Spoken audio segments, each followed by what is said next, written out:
Muy bien, pues como decíamos, pues muy buenas tardes a todos y a todas. Bienvenidos y bienvenidas a este webinar. Un webinar que, bueno, comentábamos con la persona que va a impartir la charla, que ahora os presentaré, que es Nieves Rabasó, que no tiene por qué durar mucho, porque esta reforma laboral de la cual vamos a hablar, pues realmente en nuestro sector no tiene por qué impactar tanto, pero sí que creíamos que era interesante y oportuno pues que alguien experta en la materia pues nos dieron unas indicaciones. Además de eso, pues hablaremos no solo de cómo afecta esta reforma laboral a nuestro sector inmobiliario, sino también hemos considerado oportuno dar un pequeño repaso de cómo nos estructuramos a nivel laboral en nuestras agencias inmobiliarias, las cosas que hacemos bien, las cosas que no hacemos tan bien. Por lo tanto, pues tengámoslo en cuenta y sobre todo, al final de la sesión, cualquier persona que tenga pues, cualquier pregunta la podéis hacer a través del área de preguntas y respuestas. Como siempre, yo no atenderé a ninguna pregunta que se realice a través del chat, sino al área de preguntas y respuestas que tenéis en el área inferior de Zoom. Por lo tanto, por favor, dirigiros allí para hacer las preguntas que consideréis oportunas. Al final de la sesión, como siempre, volveré a salir yo y le formularé a Nieves las mismas. Bueno, pues lo que comentaba yo, dejadme que os presente a Nieves. Nieves es abogada y economista, responsable del Departamento Procesal Laboral de Alonso Cuevillas, Advocats y Economistas, y además es miembro de la Junta de Gobierno del Colegio de Economistas de Cataluña. Muy buenas tardes, Nieves, ¿cómo estás? Buenas tardes, muchísimas gracias por invitarme a este webinar y muchas gracias a todos los que participan en él. Bueno, pues vamos a ver si podemos dar las claves, aunque sean a grosso modo, de la reforma laboral. Perfecto, Nieves. Bueno, hemos estado hablando tú y yo durante estos días, preparando un poquito este webinar. Hemos comentado pues lo que comentaba yo antes, ¿no? De que hay cosas pues, que habrá que poner especial vigilancia, estar atento, que recordemos, creo yo, que es importante y sobre todo tú lo sabrás bien, que existen profesionales que nos pueden echar una mano en este tipo de temas porque hay algunos que pueden generar algún tipo de problema, ¿verdad? Perfecto, sí, sí, claro. Sí, sí. Perfecto. Intentaremos, a raíz de esta charla, intentaremos ver cómo va cambiando el panorama de las relaciones laborales y cómo ese panorama, a través de esta reforma y de otras reformas anteriores que hubo, cómo se puede adecuar a vuestro sector.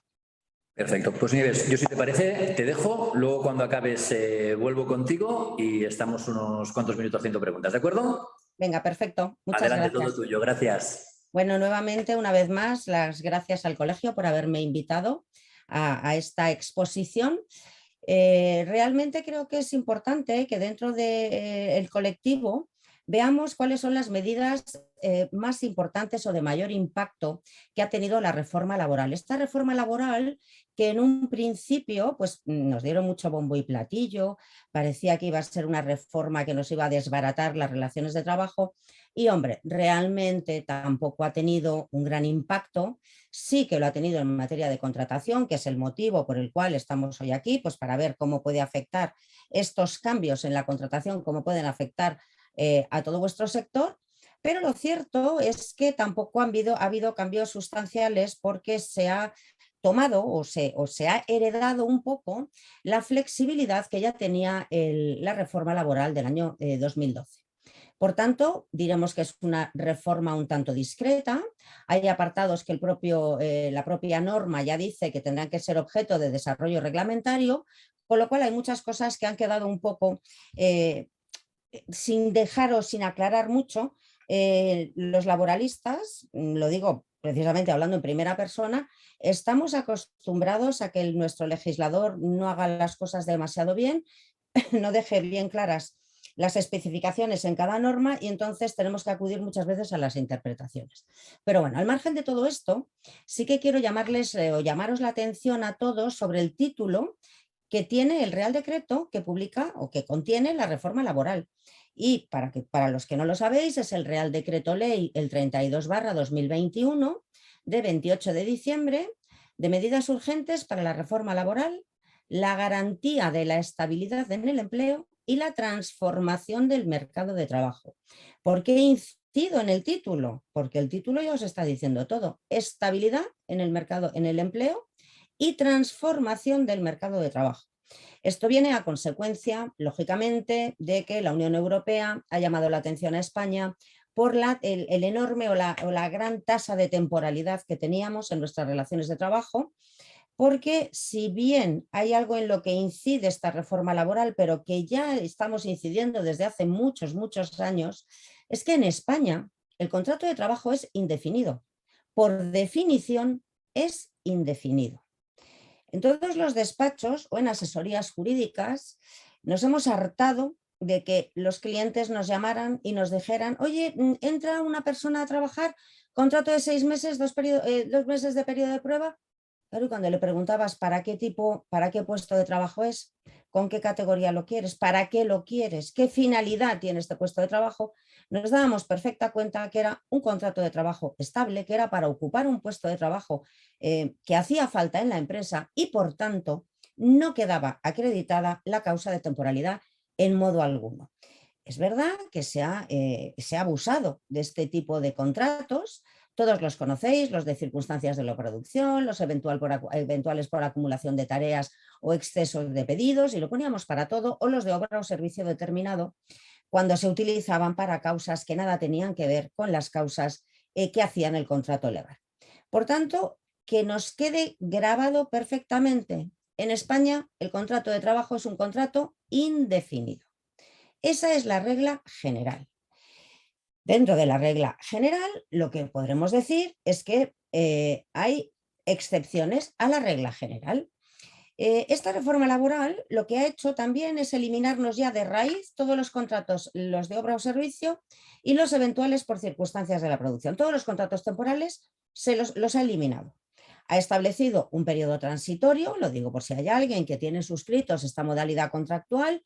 Si se hizo el contrato de trabajo en fecha anterior al 28 de diciembre del año 2021, se regirán por la normativa anterior, no les afectará esta reforma laboral.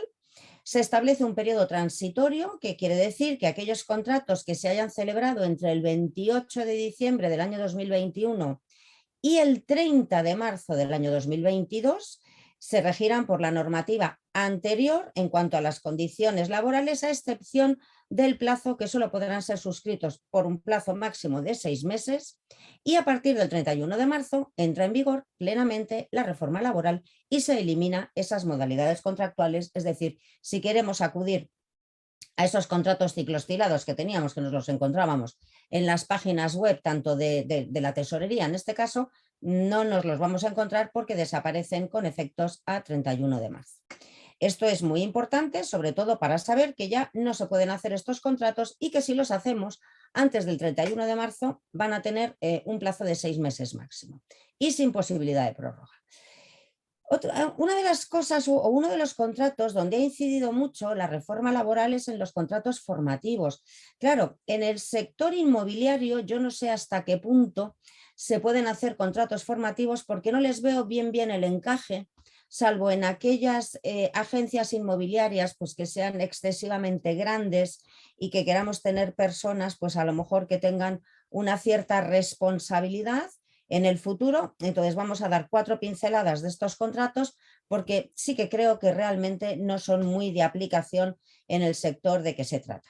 Los contratos formativos se incide mucho en ellos y en su regulación porque eran uno de los principales contratos que teníamos, que daban más lugar al fraude de ley. La Inspección de Trabajo, la autoridad laboral se dio cuenta que eran contratos donde realmente no se hacía ningún seguimiento de estos contratos y lo que servían era para contratar a personas con menor sueldo. En este caso, la norma ya establece mecanismos perfectamente ajustables para establecer los calendarios, así como el temario que va a ser objeto de la formación del trabajador, y en este caso distingue 2 supuestos: el contrato de formación en alternancia y el contrato para la práctica profesional. El contrato de formación en alternancia no vamos a insistir demasiado en él. Es un contrato que tiene por objeto pues, el poder alcanzar un título para que luego se pueda hacer una práctica profesional. Tiene una duración limitada en el tiempo, de mínimo de 3 meses, y un máximo de 2 años. y el tiempo de trabajo efectivo no podrá ser superior al 65% en el primer año y al 85% durante el segundo año. La retribución también es una retribución inferior. El primer año será el equivalente al 60% y el segundo año el equivalente al 75%. ¿Qué ocurre cuando aplicamos estos coeficientes o estos porcentajes y el salario nos queda por debajo del salario mínimo interprofesional?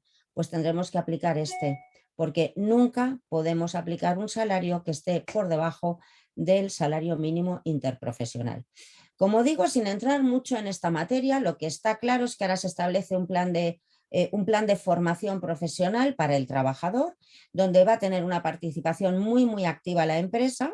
La empresa tendrá, como digo, establecer un calendario de actividades y tiene que estar coordinada con la entidad que dé la formación al trabajador y tiene que hacer un seguimiento de este plan formativo individual. Por tanto, insisto que realmente no creo que pueda ser muy adecuada a este sector, pero para el supuesto de que alguien haya realizado este tipo de contrato, que sepa que ha sido objeto de modificación, que sepa que va a tener un mayor control y que va a tener una cotización especial. Precisamente por ser contratos que están especialmente protegidos, también van a estar especialmente vigilados, con lo cual cumplamos siempre con la normativa legal, porque si no va a ser un poco difícil. Que puedan salir adelante estos contratos. ¿Y qué ocurrirá si celebramos un contrato para la formación que sea en fraude de ley? Pues ya lo sabemos, se convertirá en un contrato indefinido y además la autoridad laboral, en este caso la Inspección de Trabajo, por haber suscrito un contrato en fraude de ley, nos podrá sancionar con una sanción de hasta 10.000 euros. Del derecho sancionador hablaré en el último término. No quiero asustar, pero sí quiero alertar de que las infracciones se han aumentado precisamente por el fraude de ley que se está viendo que se ha realizado en materia de contratación. El que más ha cambiado, que no sé si lo tenéis suscrito en alguna de vuestras agencias, es el contrato para la obtención de práctica profesional. Con la legislación anterior podíamos establecer los llamados contratos en prácticas, los podíamos tener durante un periodo de 2 años y además en el primer año cobraba menos, me parece, si creo recordar, era un 60% y el segundo año era un 75% del salario establecido para la categoría profesional de que se tratara. Esto ha desaparecido. Entonces, estos contratos realmente, como se tratan exactamente igual o se abonan de la misma manera que la categoría profesional que correspondería al trabajador, pues yo creo que la verdad es que los ha hecho pues un poco atractivos y lo que os digo, si realmente no es aplicable a vuestro sector, es decir, creo que es mucho más puesto a hacer este tipo de contratos formativos, creo que sería mucho mejor y mucho más adaptado un contrato para la formación que no un contrato para la práctica profesional, entre otras cosas, porque habrá que ver en este sector qué cualificación profesional se requiere y por tanto creo que es un contrato que no va a tener mucha regulación. Sí que quiero hacer especial hincapié en los contratos de duración determinada, porque estos sí que han sufrido un cambio profundo, no de concepto, pero sí de un seguimiento por parte de la autoridad laboral y las causas de la contratación van a tener que quedar clarísimas. Clarísimas en el sentido de que cuando utilicemos los contratos de duración determinada tenemos que poner la causa cierta y la causa se tiene que adecuar a lo que establece o lo que regulan estos contratos. Entonces, estos contratos, esta modalidad contractual que entrará en vigor el día 31 de marzo de 2022, distingue 2 tipos de contratos temporales, los contratos por circunstancias de la producción y los contratos por sustitución. A su vez, los de circunstancias de la producción se subdividen o tienen 2 subtipos. Aquel contrato por circunstancias de la producción que se haya producido, que sea consecuencia de un incremento ocasional e imprevisible de las tareas o de la actividad normal de la empresa, o por oscilaciones que, aun tratándose de la propia actividad normal de la empresa, tenga un desajuste temporal entre el empleo que tenemos y el que necesitamos. Estos contratos, bueno, os voy a explicar la segunda modalidad, que es el del incremento ocasional, el incremento previsible. Claro, me diréis, ¿qué diferencia hay en estos contratos en nuestro sector? Claro, teniendo en cuenta la regulación que tenemos del contrato fijo discontinuo, que precisamente la causa del mismo también es estas actividades cíclicas de la empresa, de la actividad de la empresa, o estos supuestos incrementos de trabajo en periodos determinados, pues todo esto me llega a pensar o a determinar y a poder decir que nos vamos a encontrar con muchísimos problemas a la hora de determinar la causa válida para un contrato temporal o la causa válida para un contrato fijo discontinuo. Ante la duda de si la causa es válida para un contrato o para otro, ante la duda siempre elegiremos el contrato fijo discontinuo. ¿Por qué? Porque probablemente si tenemos dudas, las causas en el contrato temporal, pues no las debemos ver muy claras. En vuestro sector, ¿qué podría ser? Os voy a poner un ejemplo un poco esperpéntico, porque del esperpento a veces sacamos bien el ejemplo. Imaginaros que tenéis una agencia inmobiliaria y de repente, pues no sabéis por qué, la agencia se dedica a la intermediación de actividades de alquiler y venta de viviendas, naves locales comerciales y naves industriales, por ejemplo, y de repente llega una empresa como me la invento, Metrobacesa, y os dice que tenéis que dedicaros a la venta de un edificio que está próximo a vuestras oficinas de 200 pisos y lo tenéis que hacer en 4 meses. Claro, aparte de poneros muy contentos por esta encomienda que os hace en Metrobacesa, lo que está claro es que vosotros en la agencia en la que estáis no tenéis previsto esto y no tenéis personal para esto. Aquí tenemos una causa cierta, porque dentro de la actividad vuestra de la empresa que se dedica a la venta de inmuebles, tenemos un incremento por una causa, porque nos ha pedido Metrobacesa que le vendamos en 4 meses estas viviendas. De no ser así, ¿cuál puede ser la causa en vuestro sector? ¿Vuestro sector tiene oscilaciones? Claro, eso nadie más que vosotros lo sabréis, pero entonces tengamos muy claro dentro de nuestra línea de actividad o dentro de nuestra actividad normal, cuáles son esas puntas que podemos tener de trabajo y ver si esas puntas de trabajo son previsibles o son imprevisibles. Y si las puedo rellenar con un contrato, o las puedo sufragar en este caso con un contrato temporal de 6 meses o de un máximo de 6 meses, o las puedo hacer con un contrato fijo discontinuo. En el contrato de duración determinada, a diferencia de lo que nos decían los tribunales, porque ya hace mucho tiempo, yo no sé si habéis o conocíais el problema que había en la sustitución de las vacaciones, que unos decían que eran un contrato eventual, los otros que no, y en definitiva llegó el Tribunal Supremo y dijo que el periodo vacacional no es un periodo imprevisible, ni es algo ocasional, es algo cierto que el empleador conoce cuando suscribe un contrato de trabajo, porque el contrato de trabajo inicialmente está previsto para 11 meses de trabajo y un mes de descanso, que es el mes de vacaciones. Entonces el Tribunal Supremo nos dijo que realmente no se podía rellenar estos huecos que nos quedaban para suplir las vacaciones de las personas trabajadoras con contratos temporales. Bueno, pues ha venido la reforma laboral, este Real Decreto Ley 32/2021, y nos ha dicho que efectivamente, claro que los contratos de duración determinada, en este caso los eventuales, claro que pueden ser para suplir las vacaciones. En estos casos, ¿yo qué aconsejo? Pues aconsejo que, como esto es así, y para que el contrato no sea en fraude de ley, cuando vayamos a suscribir un contrato para sustitución de vacaciones, ¿qué tendremos que poner en el contrato? Pues las vacaciones de la persona o la identificación de la persona que va a hacer las vacaciones. El periodo vacacional, el principio y el fin. Y ese principio y fin de las vacaciones debe constar con el principio y fin del contrato temporal que queremos suscribir. ¿Que queremos que un trabajador no sustituya a 5 trabajadores de vacaciones? Perfecto, suscribiremos un contrato temporal donde pondremos la identificación de los 5 trabajadores que tenemos que sustituir y además pondremos y especificaremos las fechas de inicio y fin de las vacaciones que coincidirán con el periodo de actividad que pondremos en el contrato para el trabajador que queremos contratar. ¿Qué os quiero decir con esto? Que todo contrato, que la causa no la tenga perfectamente delimitada, no la tenga perfectamente explicada, va a ser un contrato en fraude de ley. Y los contratos en fraude de ley tienen como primera sanción que se convierten en contratos indefinidos, ¿vale?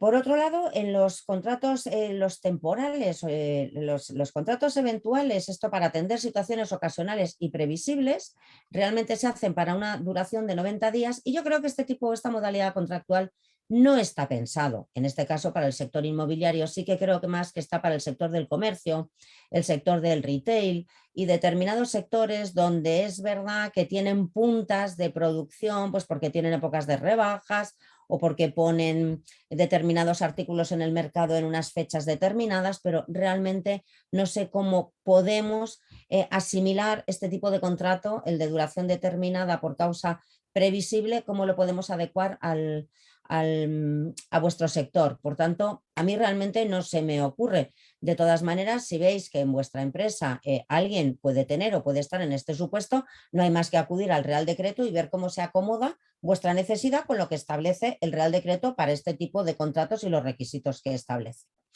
Y por último, otro de los contratos de sustitución, perdón, de los contratos temporales es el de contrato de sustitución. ¿Y para qué sirve este contrato de sustitución? Pues es el mismo que el de interinidad. Es lo mismo que teníamos antes para sustituir a personas que tienen derecho a reserva de puesto de trabajo. Entonces, imaginaros que tenéis pues una excedencia por una cuestión específica que tenéis reserva de puesto de trabajo o que un trabajador, pues por el motivo que sea, hay que sustituirle. El supuesto de una IT, que alguien se pone enfermo, por ejemplo, y queremos sustituir a ese trabajador enfermo. ¿Cómo lo hacemos? Con un contrato de sustitución. La única novedad que va a tener este contrato respecto del anterior de interinidad, que digo que son los mismos, la única diferencia que va a tener es que podemos tener un periodo transitorio desde que sale la persona sustituida y hasta que entra la sustituta. Puede haber un periodo de 15 días donde se puede hacer esa transición de darle los trabajos o de enseñarle a la persona sustituta, enseñarle cuáles son las funciones que puede hacer. Por tanto, al comienzo de este contrato podemos tener 15 días donde sustituta o persona sustituta y persona sustituida pueden coincidir en el puesto de trabajo durante 15 días. Realmente es lo único que realmente puede llamar la atención de este contrato. Y por último, otro de los contratos que yo creo que merece la atención, pero más que nada por todo lo que se ha oído, ¿no? Es el contrato fijo discontinuo. Vuelvo a insistir, el contrato fijo discontinuo es un contrato que se celebra, es un contrato, como la palabra indica, indefinido, es fijo, discontinuo. ¿Por qué se llama discontinuo? Porque no tiene una continuidad todo el año. Está pensado para labores estacionales. ¿Dónde podríais tener un contrato, un fijo discontinuo? A lo mejor, pues si tuvierais en vuestra empresa contratado en periodos vacacionales determinados apartamentos que tuvierais que ir o que tuvierais que desplazaros a esa zona y tuvierais que contratar a personas para que enseñaran el piso, hicieran el contrato de alquiler, etcétera, etcétera. Bueno, ahí sí que podríais utilizar el contrato fijo discontinuo porque son labores estacionales, solo labores, van a ser prestación de servicios en la época de verano. ¿Vale? Que es cuando se alquilan estos apartamentos vacacionales. Es lo primero que se me ha ocurrido.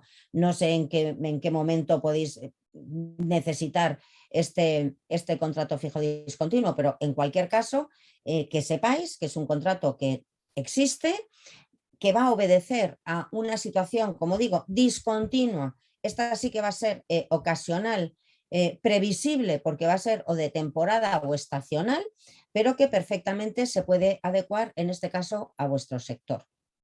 Yo creo que esta es la pincelada así rápida que he podido hacer o que puedo haceros para el sector inmobiliario de lo que es la reforma laboral. Lo que sí que me preocupa muchas veces de determinados sectores, y en este caso del vuestro, es la adecuación de las relaciones de trabajo, la adecuación que pueda haber a la legislación actual.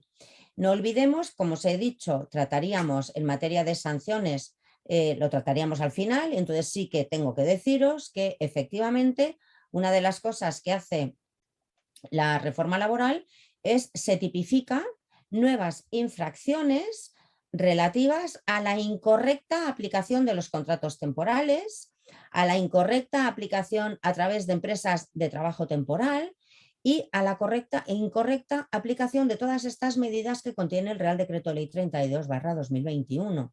Y esta modificación de estas sanciones es lógicamente para incrementar las sanciones contenidas en la Ley de Infracciones y Sanciones del Orden Social, conocida como la LISOS. No es una norma muy conocida, pero es la que sirve de base a la Inspección de Trabajo para poner sanciones ante los incumplimientos de la normativa existente en materia laboral. Y por tanto, utilizando esta norma, lo que va a hacer la autoridad laboral, si encuentra que tenéis algún contrato suscrito en fraude de ley, lo que va a hacer es sancionaros con multas que pueden llegar hasta los 10.000 euros.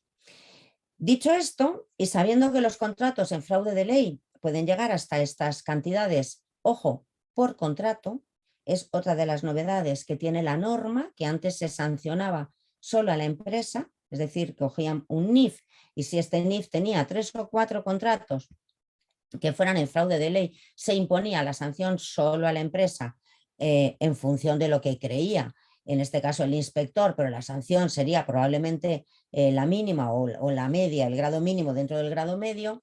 Lo que ahora se hace es que se sanciona cada uno de los contratos que se encuentran en fraude de ley. Entonces veamos, fijaros la diferencia que hay entre la legislación anterior y la legislación actual. ¿Que podemos llegar incluso a pensar que es confiscatorio? Bueno, sí, pero que quiero que lo tengáis muy presente, sobre todo no con ánimo de alarmar, ni muchísimo menos, pero sí con ánimo de poneros de relieve que muchas de las agencias inmobiliarias que tenéis estáis a pie de calle, y a pie de calle que quiero que sepáis que efectivamente los inspectores de trabajo, los subinspectores de trabajo van viendo y van cribando determinados sectores. Esto no es que me lo haya inventado yo, esto es que ya ocurre, ya ocurrió desde la época de la pandemia y realmente no sé si habéis leído durante todo este periodo pandémico y desde el año 2019 cómo la Inspección de Trabajo ha convertido un montón de contratos de trabajo temporales en contratos indefinidos. ¿Cómo lo hace? Pues precisamente muchas veces entrando en establecimientos, hombre, lógicamente en una tiendecita pequeñita donde haya una persona sola, hombre, pues lo normal, yo creo que tiene otros ámbitos de actuación, ¿no? Pero ojo con aquellas empresas donde tengamos 4 o 5 trabajadores que estén por allí rondando y realmente pueda aparecer un inspector o un subinspector de trabajo porque estamos a pie de calle. ¿Y qué ocurre? Pues que en este sector, en el sector inmobiliario, es donde muchas veces he detectado que a veces no tenemos las cosas, o no tenéis en este caso las cosas muy bien hechas, porque estamos utilizando modalidades contractuales o sistemas que no son los adecuados. Y me refiero explícitamente a lo que son lo de los autónomos, es decir, la contratación de autónomos o de falsos autónomos. Sin entrar en lo que hacéis o dejáis de hacer, sí que quiero esclareceros, en mi condición de abogado laboralista, el poder decir cuándo se trata de un autónomo y cuándo es un falso autónomo. Quizá por exclusión vamos a definir un falso autónomo. Si resulta que, voy a poner un ejemplo, como si yo abro una agencia inmobiliaria y la abro en Sant Andreu, es un barrio donde se venden muchísimos pisos y entonces contrato con 4 chicos jovencitos, voy a poner chicos, ahora os diré por qué pongo chicos, no por nada, que nadie me malinterprete, sino que digo chicos porque hay muchas veces que la apariencia física o cómo van vestidos determinan no solo el sector al que pertenecen, sino a la marca que van haciendo. No voy a decir, en este caso no quiero dar marcas, pero que sepáis que hay determinadas agencias donde la apariencia de los trabajadores o las personas que colaboran con ellos tienen una apariencia determinada. Todos van con el mismo traje, del mismo color, con la misma corbata, y cuando los ves dices, mira, este es de lo que sea, y que va mirando pisos o que va buscando pisos pues para ver cuáles pueden estar vacíos o que se quieran vender, etcétera, etcétera. Entonces, ¿qué ocurre cuando ya os he dicho que voy a abrir esta agencia, que cojo a 4 personas y les digo, bueno, como sois jóvenes, vamos a hacer, vais a ser autónomos y vosotros realmente vais a vais a cobrar en función de los pisos que consigáis vender, en función de cómo vosotros enseñéis los pisos y cómo realmente el mercado se nos mueva y se vayan vendiendo cosas, pues entonces vosotros cobraréis una comisión.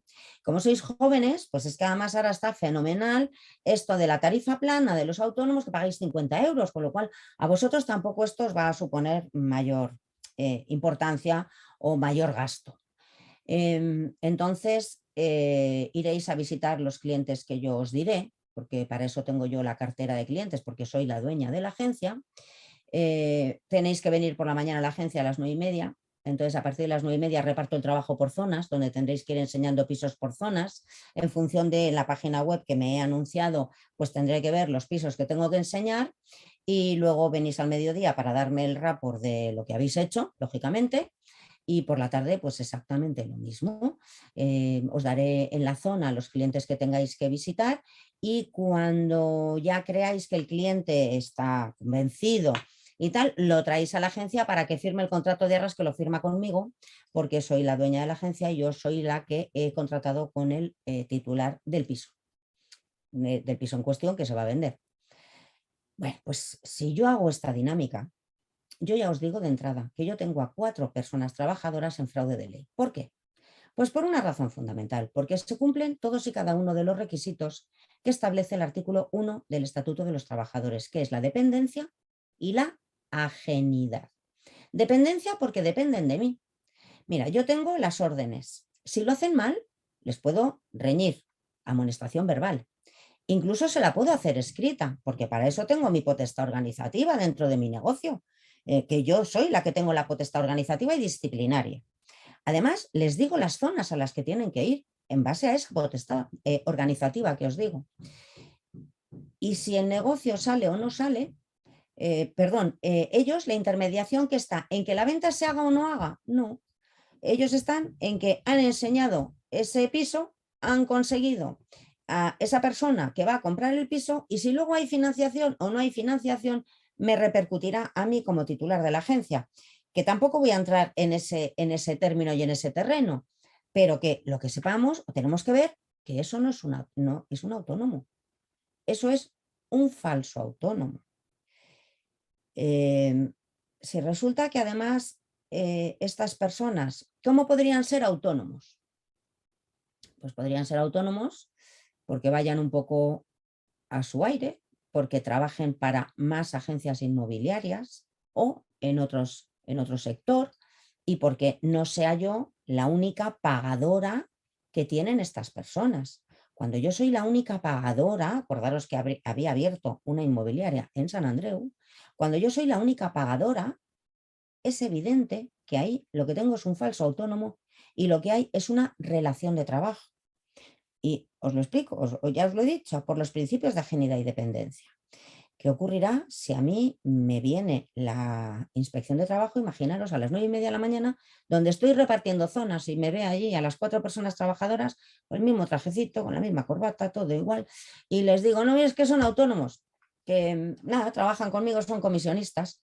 ¿Qué me va a decir el inspector? Pues mire, no señora, esto no son autónomos, estos son trabajadores por cuenta ajena, usted no los ha dado de alta, usted no ha suscrito el contrato de trabajo y yo como inspector de trabajo la voy a sancionar. En primer lugar, le voy a pedir las cotizaciones de los últimos 4 años. Para eso le voy a mandar un acta de liquidación y usted va a tener que pagar las cotizaciones de los últimos 4 años y la sancionaré precisamente por no tenerlos dados de alta y por no haberles hecho contrato de trabajo. Con esto no quiero asustar a nadie. Simplemente con este ejemplo un poco esperpéntico y exagerado que yo he puesto, cada uno que lo adecue a lo que tiene en su sector o en su profesión específica. Entonces, que tengamos muy claro que las personas autónomas tienen un régimen específico y que el autónomo económicamente dependiente, el conocido como el TRADE, tiene también su régimen específico. Y que si tenemos un TRADE, que es un autónomo económicamente dependiente, tendremos que hacer el contrato por escrito y diremos bien claro que es un TRADE y diremos bien claro cómo va a desarrollar su trabajo y diremos bien claro en qué tiempo va a trabajar, cuáles van a ser sus vacaciones y la obligación que va a tener de este TRADE informarme de forma trimestral como la titular del negocio que le he contratado, que me diga trimestralmente para cuántos empleadores está trabajando. Porque si resulta que al principio empieza trabajando para 3 y se le van descolgando por el camino y yo no pregunto nada y al final, al cabo de un año, me quedo que he sido yo la única pagadora de este hombre o de esta persona trabajadora, pues volvemos a estar en las mismas y con el mismo problema. Con lo cual, como empleadora o como, en este caso, titular de la empresa o autónomo, persona física, tengo la obligación de pedirle los documentos que me acrediten que no soy yo el único pagador.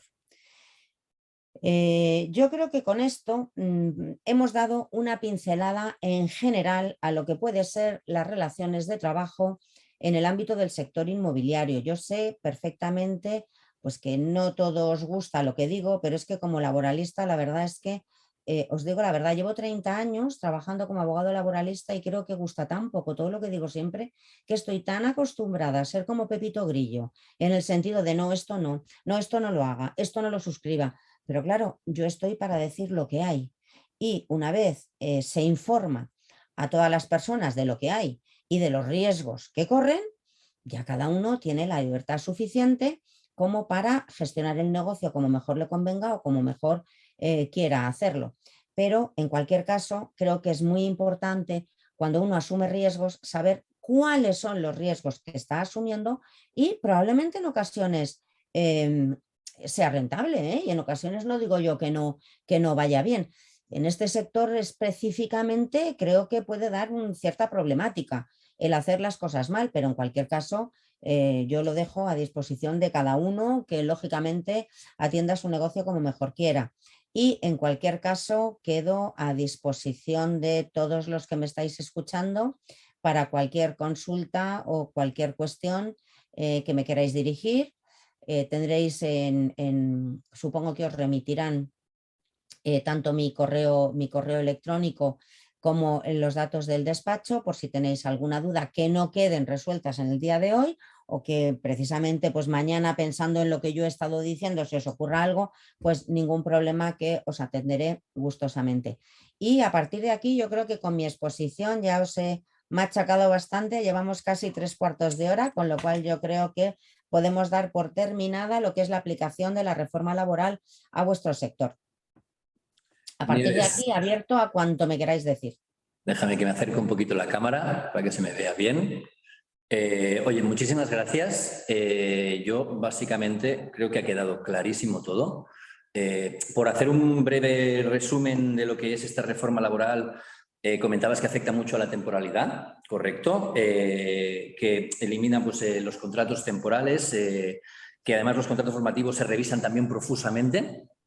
Que los contratos en lo que a la duración determinada se refiere, que las causas de esta duración determinada han de ser clarísimas, es decir, la causa ha de ser cierta.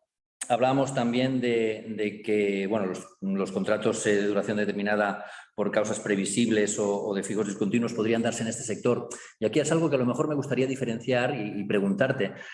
Si, por ejemplo, en esos picos que tenemos en las agencias o que tienen las agencias que trabajan en costa o en áreas vacacionales, como comentabas, si es lo mismo realizarle a alguien un trabajo fijo discontinuo, si esa persona es la misma que va a ocuparse de esa labor en esos picos de trabajo o a un contrato de duración determinada a cualquier otra persona que pueda ir variando a lo largo del tiempo. Mira, yo creo que hay una línea divisoria tan sumamente fina que yo no me atrevo a decir cuál es entre el contrato de duración determinada que regula la reforma laboral y el contrato fijo discontinuo. Si resulta que tenemos, claro, ¿qué ocurre, por ejemplo, qué ocurre en la costa? En la costa, como tenemos un negocio inmobiliario que consiste en alquilar y vender, ya sabemos que tenemos una actividad estacional. En verano se alquila y se vende más, pero es que se hace todos los veranos. Como se hace todos los veranos, es una actividad estacional que se repite dentro de nuestra actividad. Cuando esto es así, lo normal son los fijos discontinuos, que para eso están pensados, para actividades estacionales que son de temporada y que se van a repetir año tras año. Claro, Entonces me podrá alguien decir, y con toda la razón del mundo, bueno, es que un contrato fijo discontinuo realmente, ¿qué garantía nos da?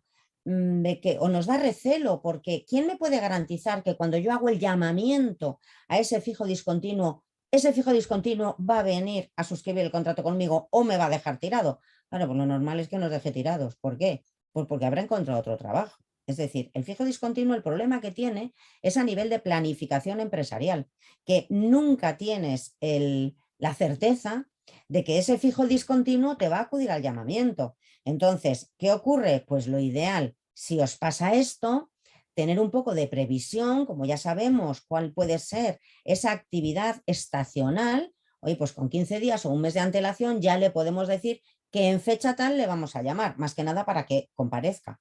Si vemos que no comparece, en ese caso, como ya no ha venido, dejaremos constancia de que no ha venido porque le hemos hecho el llamamiento por escrito, entonces ya nos podremos ir a un contrato al temporal normal, utilizando la misma causa. Porque vuelvo a repetir, es que la causa para mí es la misma. Lo que pasa es que en esta situación estacional, lo que yo creo que diferencia uno y otro es precisamente que se repite todos los años. Entonces, cuando tengamos una actividad estacional que se repite, es decir, se convierte en cierta, entonces ahí es donde nos tenemos que ir al contrato al fijo discontinuo. Perfecto. Otra cosa que has comentado que me ha resultado interesante o creo que importante es el tema de las sanciones, que ya no es por empresa, sino por contrato hecho en fraude de ley. Y algo pues que creo que por lo que voy viendo en las preguntas que están realizando los asistentes, que también creo que ha sido interesante, es el concepto de falso autónomo y de trade. Yo voy a empezar con las preguntas porque seguro que sé que hay preguntas sobre ese tema. Os recuerdo a todos, lo hemos dicho al principio, que atenderé las preguntas que estén hechas en el área de preguntas y respuestas. Hoy en el chat no hay mucha actividad, pero intentad hacerlas siempre en el área de preguntas y respuestas, por favor, porque si no, en muchas ocasiones es imposible, con toda la información que vais incluyendo en los chats, sacar las preguntas eficientemente. Mira, Nieves, Ricard Gallardo me hace una pregunta en dos, es decir, dice, para entenderlo bien, un trade no puede cobrar solamente de un pagador, ¿no? Es decir, de un único pagador. Eso creo que ha quedado claro, ¿verdad? Efectivamente. Y además me comenta luego que contrato laboral, pero que solo cobra por comisiones comerciales, ¿cómo funcionaría? Es decir, que si existe algún contrato laboral que solo se cobra por comisiones, entiendo que es la pregunta.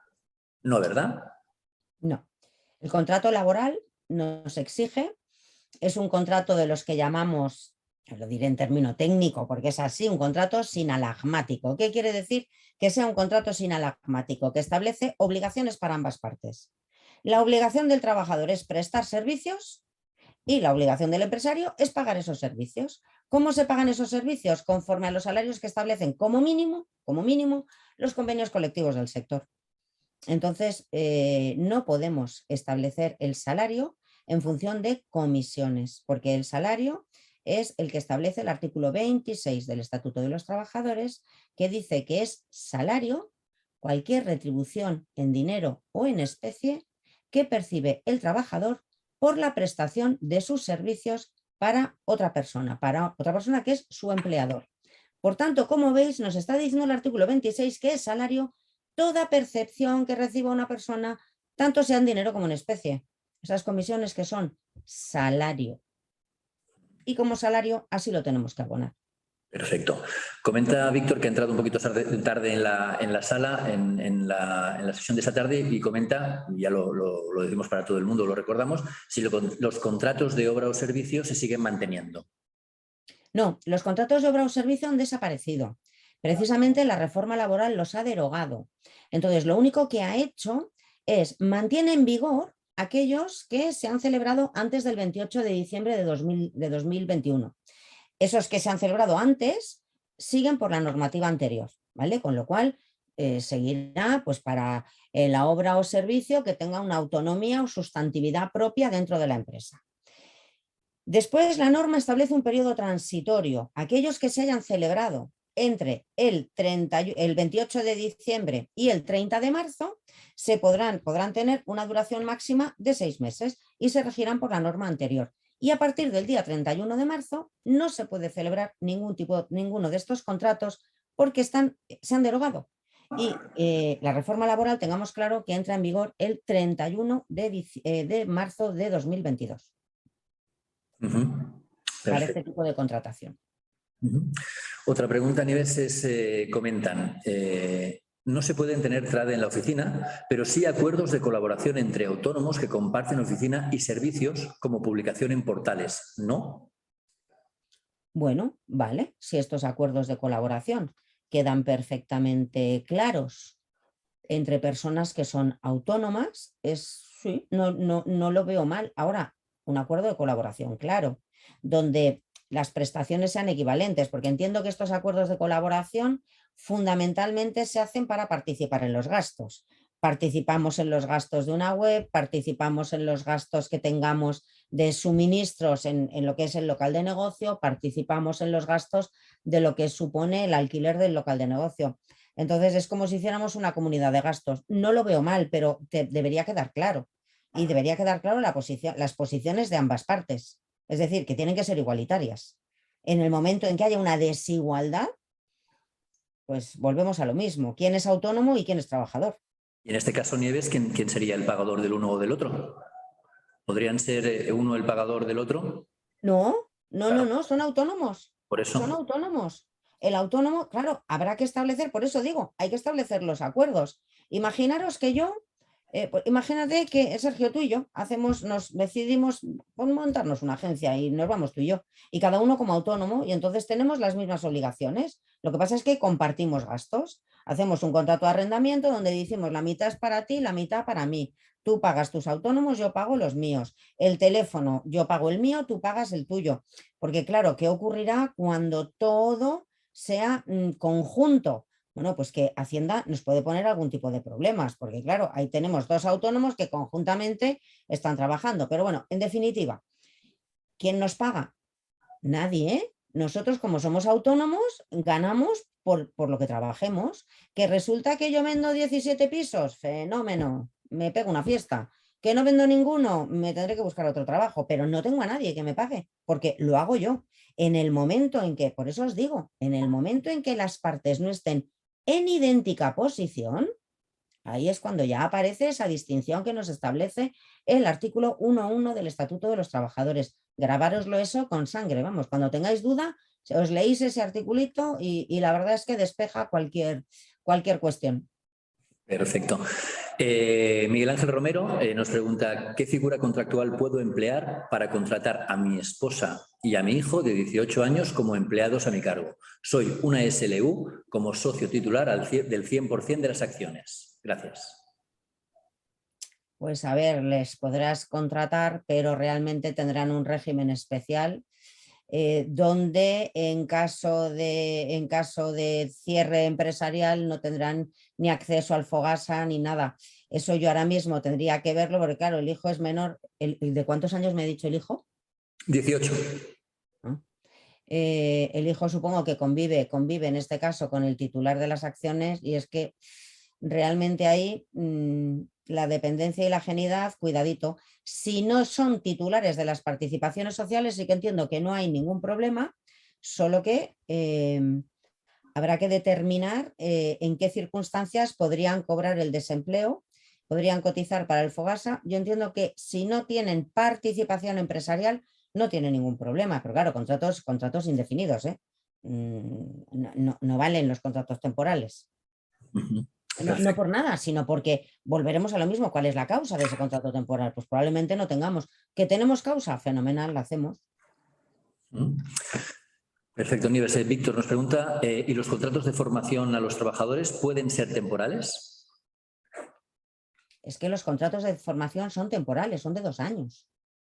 Es decir, un contrato de formación, yo puedo tener un contrato de formación de 1 año, tienen un máximo de 2 años, entonces ya son temporales per se. Lo que pasa es que, ojo, con un contrato de formación tengo que cumplir todos y cada uno de los requisitos del contrato de formación, porque si no cumplo todos y cada uno de los requisitos del contrato de formación va a ser un contrato en fraude de ley, que la sanción será que se convierte en indefinido y además tendré la sanción por parte de la Inspección de Trabajo, pero son contratos temporales precisamente por definición. Perfecto. De momento, si no veo más, es la última. No, hay 2 preguntas más. Me comentan, ¿puedes recordar las sanciones previstas por el tema de falsos autónomos? ¿Te consta que se estén llevando a cabo inspecciones en este área? En este área siempre se están llevando a cabo inspecciones de falsos autónomos. Y ya no solo las inspecciones que se hacen, sino que se judicializan mucho estos asuntos. Y donde más salen son sentencias de falsos autónomos, claro que sí. Entonces, como tampoco quiero alarmar a nadie, la persona que me hace esta pregunta, si quiere, le invito a que me haga la pregunta por la web exactamente qué es lo que quiere saber a través de mi correo electrónico, que entonces le contestaré gustosamente.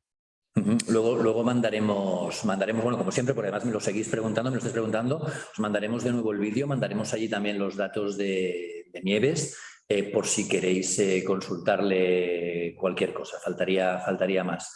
A ver, Adrián nos pregunta, y en el caso de tener una colaboración con otro agente y que solamente se use una ICAT, ¿eso se consideraría una relación no equilibrada?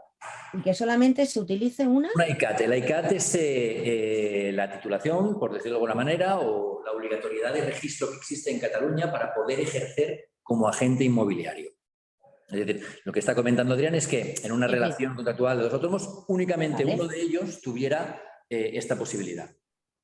Si resulta que cualquier comunidad autónoma o si resulta que para el ejercicio de esta profesión necesitamos una autorización específica, todo el que ejerza la profesión como titular de la misma necesitará tener esta titulación específica, de tal suerte que si tengo a dos que uno la tiene y el otro no, ya no estoy en la misma posición, porque hay uno que figurará como el titular de este negocio, mientras que el otro, como no tiene titulación, no podrá figurar como titular, con lo cual no estamos en la misma situación.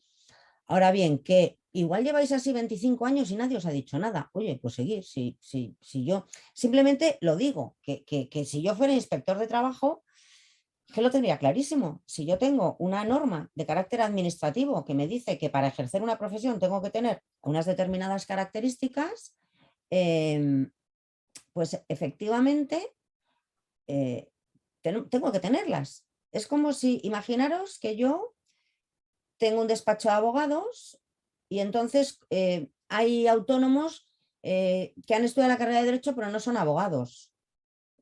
Están en mi despacho. ¿Qué creéis? ¿Que son autónomos o que son trabajadores por cuenta ajena? Pues ¿qué hacen en mi despacho? Pues supongo que ayudarme, porque ellos no pueden ejercer la abogacía porque no son ejercientes. Con lo cual, un no ejerciente no puede ejercer la abogacía. Como no puede ejercer la abogacía, no puede firmar documentos, no puede firmar demandas, es decir, no puede hacer el objeto en que consiste mi profesión. Pues en este caso, con el tema de los APIs, entiendo que es exactamente igual. Pero repito, que no quiero alarmar, que igual no pasa nada, pero que sepamos que si la Generalitat nos exige tener una titulación, pues para ser API tengo que tener una titulación. Y ya está, es que no hay más, no hay que darle más vueltas. Perfecto. Bueno, van haciendo preguntas que son casos concretos. Yo ahora al final de la sesión voy a compartir los datos directamente aquí en pantalla de Nieves, porque si tenéis muchas consultas pero que van ya más al área personal o de vuestro caso en concreto se las podáis realizar. Yo, Nieves, creo que podemos dejarlo aquí. Creo que ha sido pues, una sesión pues, súper instructiva. Agradecerte muchísimo tu participación. Espero que, oye, pues nos veamos pronto, porque a veces este tipo de temas que parece como que no nos afectan, pues sí que nos afectan y mucho más de lo que pueda parecer. Hemos hablado un poquito de la reforma laboral, hemos ido un poquito más allá, cosa que te agradezco mucho, y lo que comentábamos, que tendréis los datos de Nieves todos para cualquier consulta que queráis realizarla. ¿De acuerdo? Yo os agradezco también mucho la invitación que me habéis hecho. Os ruego que ahora tampoco me machaquéis a preguntas, es decir, seamos un poco cautos, pero en general yo soy muy consciente de que en mi condición de laboralista nunca soy bien recibida en ningún sitio. ¿Por qué? Porque, insisto, soy como Pepito Grillo, siempre estoy diciendo las dificultades que hay y siempre estoy hablando de los problemas, con lo cual es muy difícil que sea bien recibida. Pero en cualquier caso, yo os agradezco porque al menos de las preguntas ya veo que, por las preguntas que hacéis, ya veo que más o menos os habéis enterado algo de lo que he estado explicando, con lo cual es de agradecer y una vez más muchas gracias. Muy bien, pues Nieves, de verdad, gracias a ti. Recordar simplemente a todos los que habéis venido pues que últimamente esto está siendo pues bastante movidito a nivel legal inmobiliario. Recordad que el viernes tenemos otro webinar que creo que es interesante para todos, que hablaremos sobre todo de estas últimas modificaciones que estamos viviendo, y lo haremos con Montse Junyent, a la que todos conocéis y que por lo tanto os espero allí. Muchísimas gracias a todos y hasta la próxima. Nieves, muchas gracias. Hasta la próxima. Buenas Adiós. tardes. Hasta luego.